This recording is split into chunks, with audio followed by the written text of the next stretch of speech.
Sri Lankan President Mahinda Rajapaksa conceded defeat in his bid for a third term in office on Friday, a result unthinkable just weeks ago for a confident leader hoping to cash in on his economic record.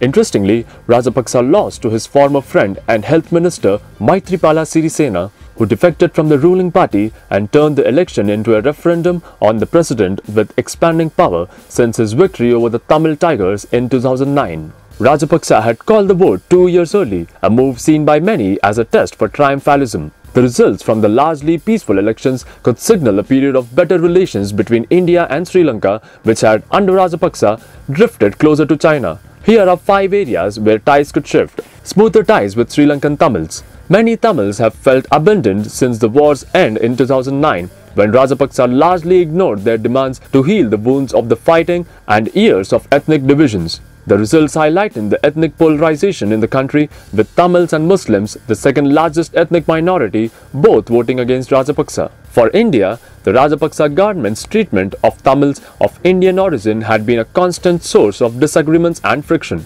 New Delhi could now hope to get a clearer understanding and satisfaction on how ethnic Tamils will be treated and on their acceptance as equal citizens alongside ethnic Sinhalese in Sri Lanka.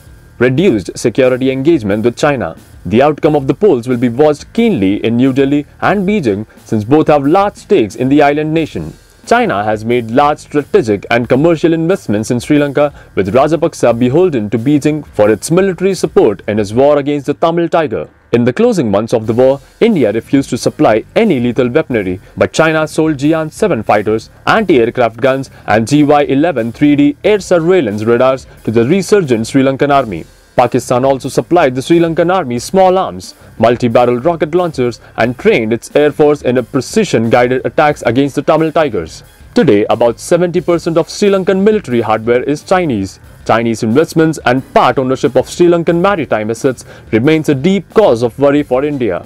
Sri Lanka, under a new dispensation, may not entirely disengage with China, given its surging cash reliance on Beijing to build its infrastructure. But New Delhi could look forward to a correction in Colombo's strategic proximity to Beijing, as well as an overall rebalancing of the island's nation external relations. Sri Lanka is likely to be more sensitive to Indian concerns about third-party security presence in that country. Smoother execution of Indian developmental projects in Sri Lanka. Under Rajapaksa, India faced a number of administrative difficulties in executing developmental projects, especially those to resettle Tamils in Sri Lanka's north. For instance, only 20,000 houses for Tamils could be built since 2009, with Indian support against a target of 50,000.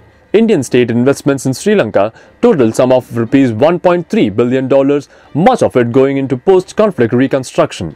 India is also helping with the Omanthai-Pallai and Kanke-Santurai railway line, as well as the harbour construction in Kanke-Santurai.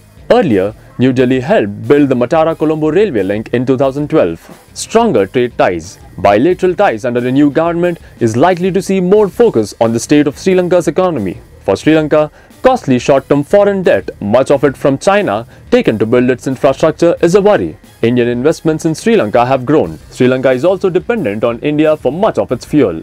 Given that a strategic relationship is also governed by trade, India will have a lot of room to maneuver in Sri Lanka. The long-stalled comprehensive economic partnership agreement between the two countries could be revived.